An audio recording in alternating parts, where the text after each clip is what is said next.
नमस्कार दोस्तों, मेरा नाम अंकित है और मैं हूं आपका स्टोरी टेलर। दोस्तों, आज जो स्टोरी मैं आपको सुनाने वाला हूं, यह स्टोरी मेरे घर के पीछे रहने वाले ही एक विनोद भैया हैं, उन्होंने मुझे सुनाई थी। तो बहुत हल्की फुल्की सी स्टोरी है, काफ़ी मीनिंगफुल भी है। तो हुआ कुछ यूँ कि एक बार एक आदमी बड़ा परेशान था अपनी परिस्थितियों से, आर्थिक हालात भी ख़राब थे, घरेलू समस्याएं भी चल रही थी। तो वो इंसान भगवान की तपस्या करने लगा। अब तपस्या यानी राम नाम लेने लगा, गायत्री मंत्र पढ़ने लगा, हनुमान चालीसा पढ़ने लगा, जो समझ में आए आपको वह करने लगा। अब करते करते उसको 1 साल हो गए, 1.5 साल हो गए, 2 साल हो गए, भगवान प्रसन्न नहीं हुए उसके हिसाब से, और उसकी स्थिति में भी कोई परिवर्तन नहीं आया। अब बड़ा निराश हुआ कि यार मैं इतने दिन से भगवान को याद कर रहा हूँ, भगवान को प्रसन्न करने की कोशिश कर रहा हूँ, और भगवान है कि मेरे ऊपर प्रसन्न ही नहीं हो रहे हैं, न प्रसन्न हो रहे हैं, न दर्शन दे रहे हैं जैसा कि कथाओं में कहा जाता है, और ना ही तो मेरी परिस्थिति बदलने में किसी प्रकार की सहायता कर रहे हैं। अब वह नाराज हो गया, बोला भगवान से मुझे बात ही नहीं करना। अब वो चला गया कहाँ पे, शमशान घाट पे। अब वहाँ जाके वो बैठा और उसने सोचा कि यार अब मैं क्या करूँ, किसी को तो प्रसन्न करना है क्योंकि स्थिति बड़ी ख़राब है, कैसे भी करके करना है। तो क्या करूँ सोचने लगा। सोचते सोचते उसने कहा चलो जो मालूम है वह तो करते हैं। उसने अगरबत्ती जलाई, दिया जलाया और बैठ गया। और जैसे ही बैठा और उसके चारों तरफ जो है वो जो रहती हैं आत्मा जो भी अपन बोल सकते हैं, वो आके खड़ी हो गई और बोले भाई तू यहाँ क्या कर रहा है।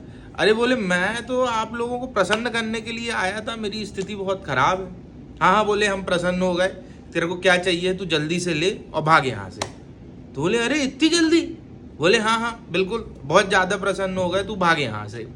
तो बोला यार आप तो भगवान से भी अच्छे निकले यार, मैं भगवान को 2 साल से प्रसन्न कर रहा था, भगवान नहीं हुए, आप एक क्षण में आ गए, बड़े अच्छे हो यार आप लोग तो।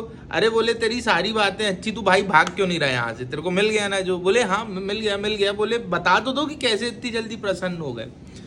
तो बोले तू 2 साल से जो भगवान का नाम ले रहा था, जो भी प्रार्थनाएं तू कर रहा था, उससे तेरे अंदर इतनी ज़्यादा पॉजिटिव एनर्जी बन गई, इतनी ज़्यादा तेरे में सकारात्मक ऊर्जा निकलने लगी, बनने लगी कि तेरे यहाँ बैठने से हमारी नकारात्मक ऊर्जा जो है, नेगेटिव एनर्जी जो है, वो उसको बर्दाश्त नहीं कर पा रही है, और इसलिए अब तू भाग ले यहाँ से, अब हमसे तेरे को बिल्कुल बर्दाश्त नहीं किया जा रहा।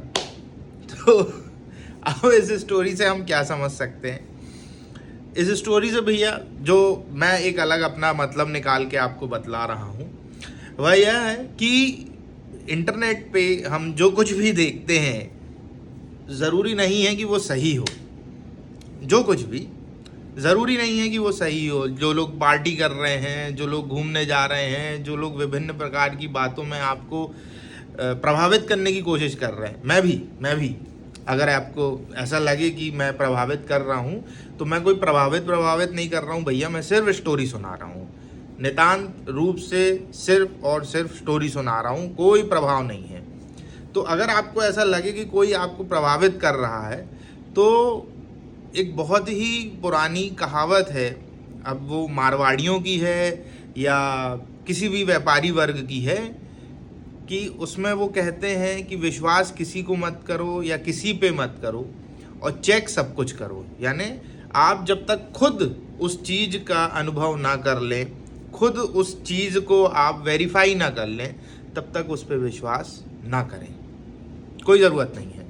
मेरी स्टोरी एंटरटेनमेंट के लिए है, किसी प्रकार का कोई आदर्श स्थापित नहीं कर रहा हूँ, मैं किसी प्रकार से प्रभाव नहीं डाल रहा हूँ, किसी को भी अपनी बातों पे नहीं ले रहा हूँ। स्टोरी है, एंटरटेनमेंट है, अच्छी लगे तो ठीक, नहीं लगे तो ठीक, सब नर्बदे हर है। तो एक बात जो मैंने पिछले वीडियो में भी कही थी, इस वीडियो में भी कह रहा हूँ, लंबा हो जाता है, कि पानी निरंतर घटता जा रहा है, उपयोग बढ़ता जा रहा है, आबादी बढ़ती जा रही है, लोगों की खपत बढ़ती जा रही है, लेकिन पानी की मात्रा बढ़ने वाली नहीं है। तो अगर हम चाहते हैं कि हमारे द्वारा जो पानी उपयोग में लाया जा रहा है वो हमारे बच्चों को भविष्य में भी मिलता रहे बिना बहुत ज़्यादा परेशान हुए, तो हमें आज उसके लिए कुछ ना कुछ करना होगा। चाहे हम पेड़ लगाएं, चाहे हम वृक्षारोपण के अलावा जो मिट्टी बह रही है उसको रोकने के लिए कुछ करें, और या तो फिर जो पानी व्यर्थ में नालियों में जाता है आरओ वाटर फिल्टर प्लांट के द्वारा, उसको अगर हम वापस ज़मीन में पहुंचा सकें, ज़मीन के अंदर वाटर हार्वेस्टिंग की तकनीक से, तो हमारा जो वाटर लेवल है, जो हमारा ग्राउंड वाटर लेवल है, वो बढ़ जाएगा। और भविष्य के लिए, हमारे बच्चों के लिए, जिन बच्चों से हम बहुत प्यार करते हैं, उनके लिए हम कुछ शायद ऐसा छोड़ पाएँ जो उनके काम आने वाला है, जिसकी उन्हें बहुत ज़्यादा ज़रूरत है। क्योंकि विश्वास करिए, ये फैक्ट चेक है कि जो बड़ी बड़ी मल्टीनेशनल कंपनियां हैं, आने वाले समय पे वो सोना या पेट्रोल नहीं बेच रही होंगी, वो पानी बेच रही होंगी। वह पानी जो करोड़ों अरबों साल से पृथ्वी पे फ्री ऑफ कॉस्ट, बिना किसी पैसे के, सबके लिए एक प्रकार से मौजूद है। लेकिन आने वाले समय पे हमारे निरंतर दुरुपयोग की वजह से घटने वाला है, घट रहा है, और सबसे ज़्यादा पैसा लगेगा उसी चीज़ के लिए। तो कृपया इस बात को ध्यान रखें। और नमस्कार, जय हिंद, जय भारत।